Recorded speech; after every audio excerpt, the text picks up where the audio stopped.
Ghostly tales, yet mirrors of human life.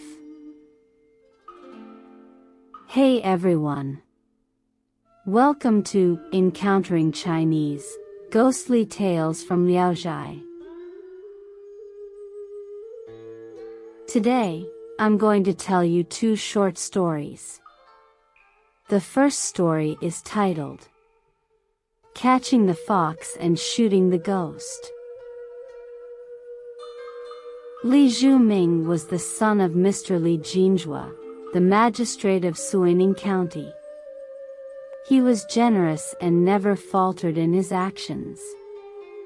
Li Zhuming was also the cousin of Mr. Wang Jiliang from Xincheng. Mr. Wang Jiliang's house had many towers, where strange phenomena were often witnessed. During the summer, Li Zhuming once stayed at Mr. Wang Jiliang's house and enjoyed spending his nights cooling off on the towers. Despite warnings of the eerie happenings on the tower, Li Zhuming merely laughed them off and insisted on having a bed placed there for his comfort. Mr. Wang Jiliang had no choice but to comply, instructing a servant to accompany him on the tower. However, Li Zhuming declined, stating, "I prefer to sleep alone.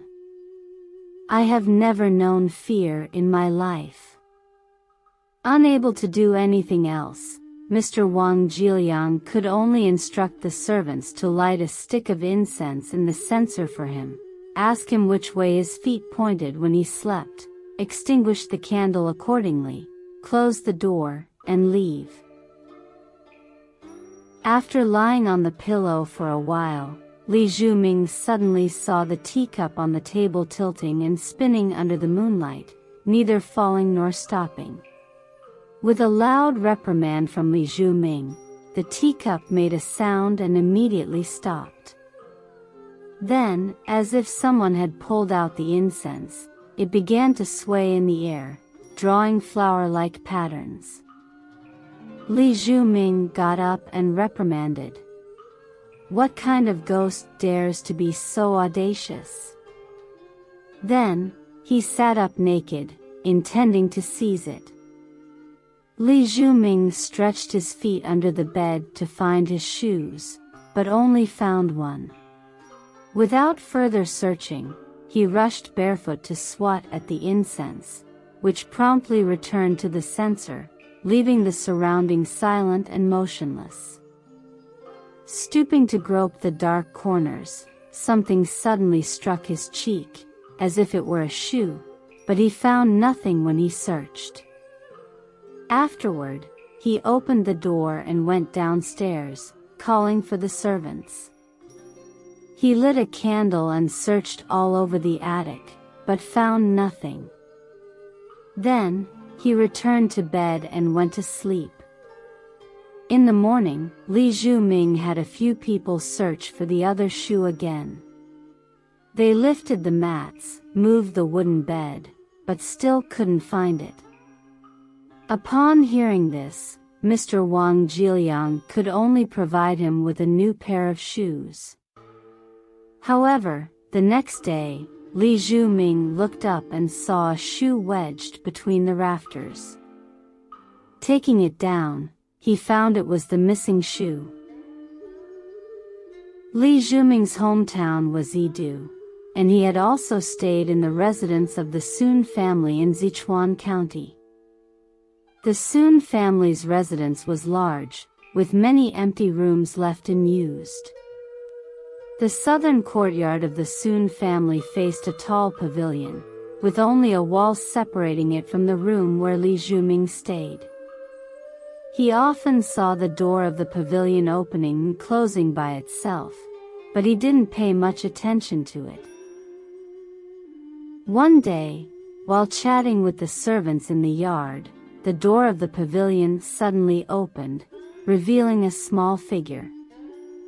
The small figure sat facing north, standing less than 3 feet tall, wearing a green robe and white socks. Despite the servants gesturing and looking at him, he remained still. Li Zhuming said to everyone. This must be a fox spirit. He quickly ordered the servants to fetch bows and arrows, ready to shoot at the pavilion door. When the small figure saw this, it emitted a mocking ya laugh and then disappeared, never to appear again. Li Zhuming then climbed the pavilion with a knife, cursing as he searched, but ultimately found nothing and had to return disappointed. Strange occurrences ceased from then on. Li Zhuming lived in the Sun family's residence for several more years without any incident.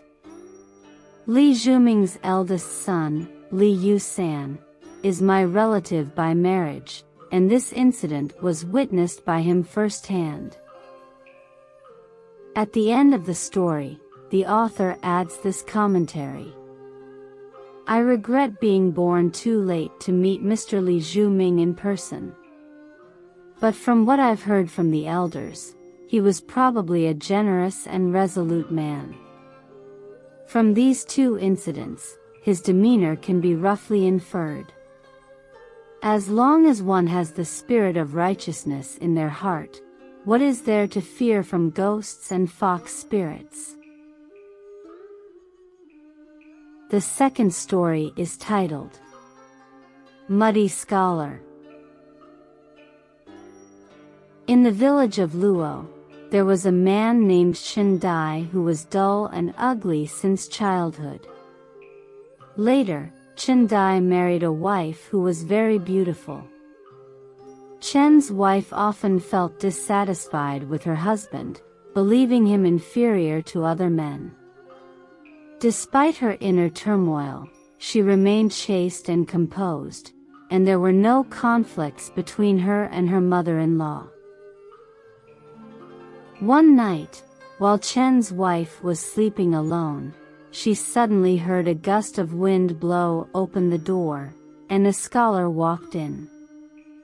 The scholar took off his clothes, removed his hat, and approached Chen's wife, intending to sleep with her.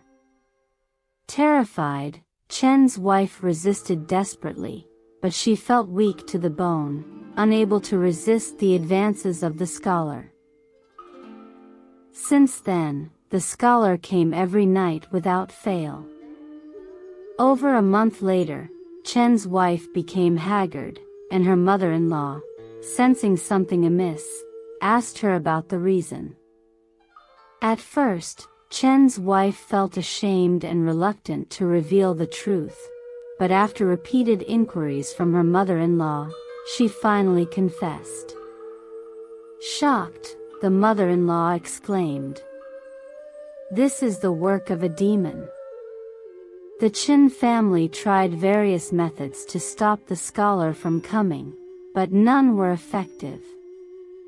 So, the mother-in-law instructed Zhai to hide in the house, holding a wooden stick, and wait in secret.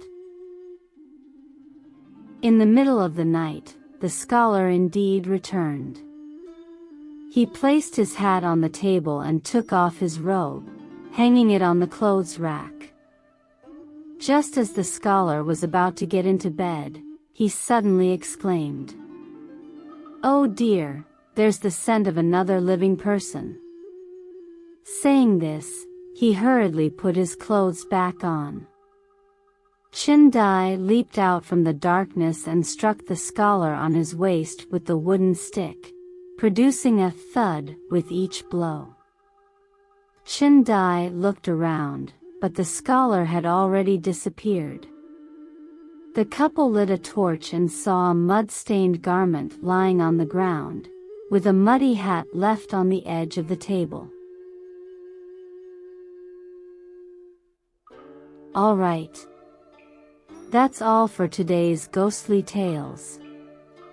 Catching the Fox and Shooting the Ghost, and Muddy Scholar. If you enjoyed it, please give it a thumbs up and subscribe. Please also encourage everyone to comment and share more. We'll see you in the next episode.